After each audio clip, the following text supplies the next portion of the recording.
You ask Tiger to solve. This deals with linear equations with one unknown. The final result is r equals -4/3. Let's solve it step by step. Group all constants on the right side of the equation. Subtract 4/3 from both sides. Combine the fractions. Combine the numerators. Reduce the zero numerator. Simplify the arithmetic. Find the lowest common denominator.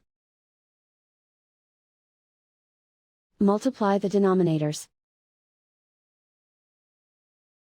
Multiply the numerators.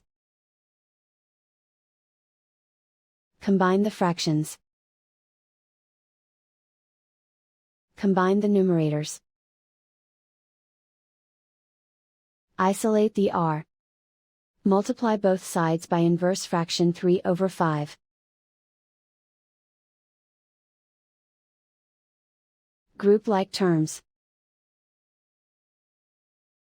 Multiply the coefficients. Simplify the fraction. Multiply the fractions. Simplify the arithmetic. And so the final result is r equals -4/3.